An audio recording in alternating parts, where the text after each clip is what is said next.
Hello, fellow targeted individual.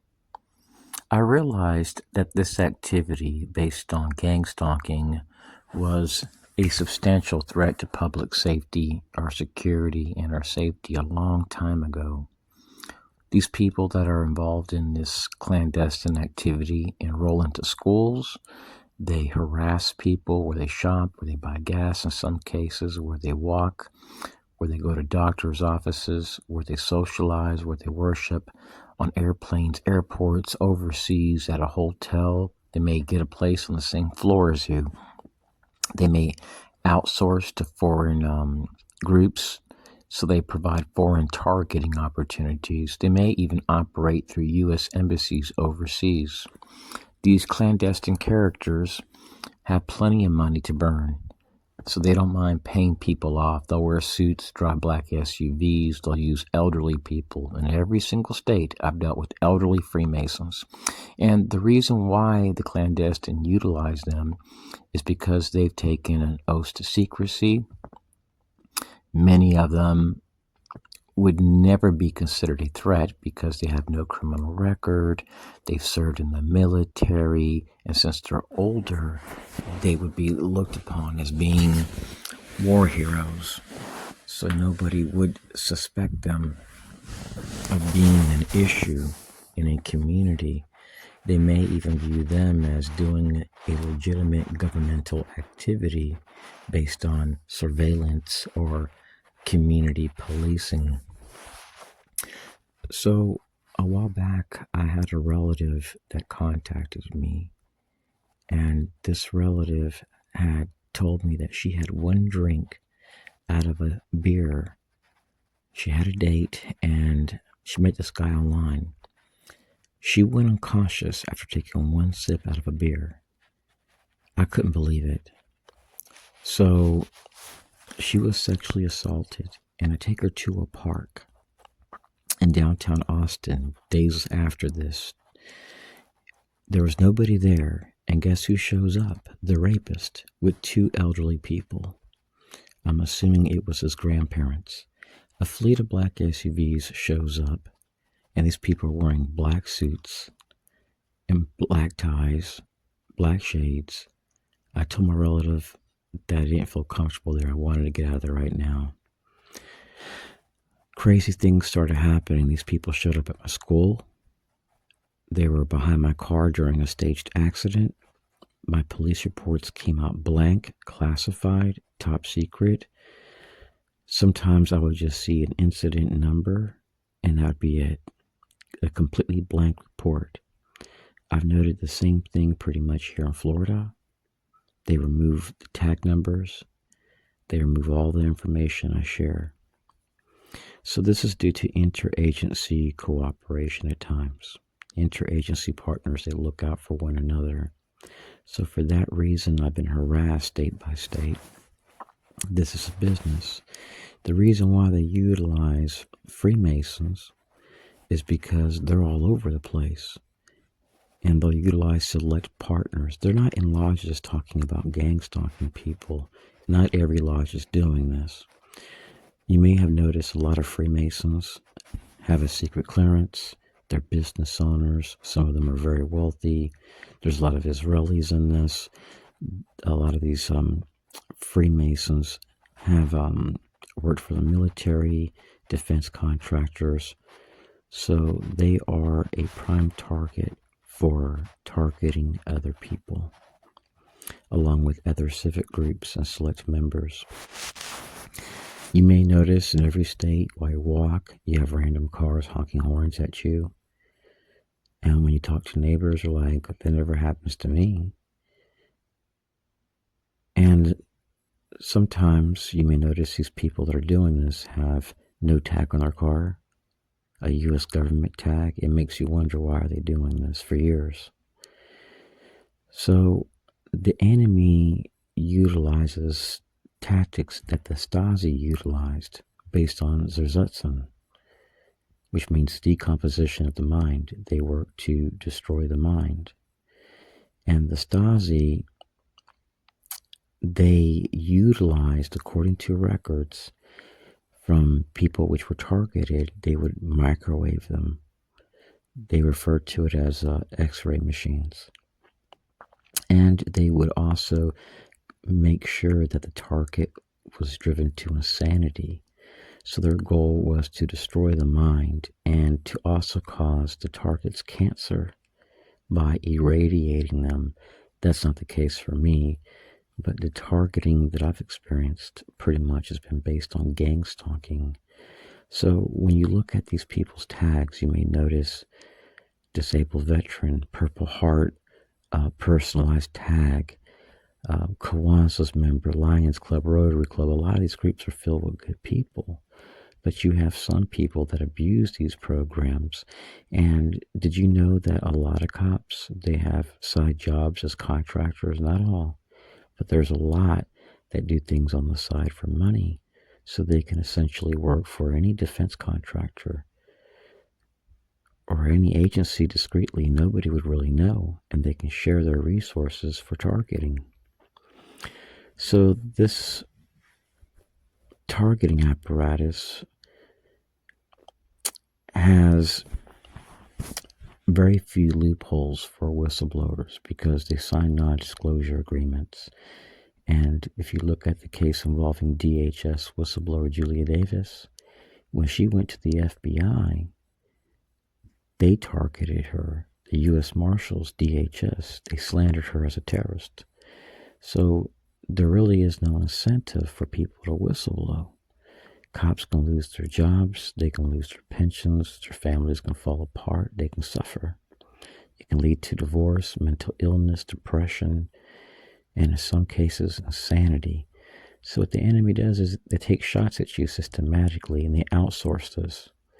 And guess who's not going to help you? All politicians. They're not going to help you. You're never going to get a response back from a constituent forum. DOJ, they were helping to manage the Citizens Corps programs, which were doing this. Now, who do you think is the boss of the FBI? DOJ. Who do you think allowed COINTELPRO? DOJ. And all these operations where people have been slandered as being extremists when they're not. And I'm talking about conservatives that have conservative values and that are nonviolent and law-abiding. So hopefully things will change now that we have a good president, President Trump. But everything related to domestic terrorism, that's not a societal problem. That's a governmental one. And what the enemy does is they create the conditions necessary to promote anger and rage. They want people to say enough that are targeted, and they want these people to pretty much take out their perpetrators. Don't go that route. Our enemies, they don't support national security or counterterrorism. They hate our Constitution. It's for that reason why constitutionalists were being flagged in fusion centers by the same groups that hate our Constitution. They can't support the Constitution if they're against it.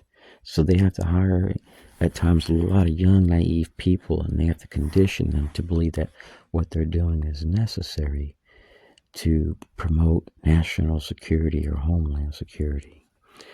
And what you may notice is that Citizens Corps programs, they exist not only in America, but Israel. Well, let's look at how that's going there. They're under emergency management. So behind all these beautiful fronts filled with happy faces and families and good people and first responders are secretive movements that a lot of Americans don't see and know about. And I'm not saying all these groups are bad, but in some communities, they're abused. And there's money changing hands, and people have been ignoring these acts.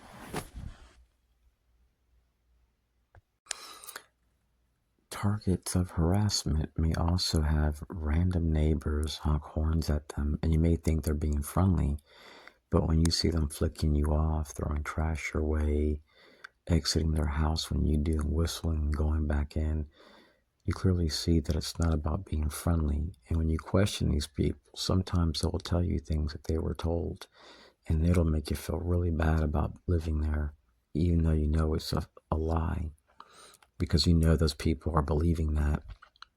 Also, be careful with cops. The majority are good, but there are a lot of cops that are interagency partners. Actually, they all are. But in some communities, the lower level cops aren't told about this. So these activities are typically known by a select few in a department, and there are cases where everybody in the department knows, but they keep it secret because of our laws, which mandate this activity has to be secret. Don't be surprised if you're harassed in libraries, supermarkets, gas stations, where you walk, where you bike, where you eat, where you socialize, where you fish.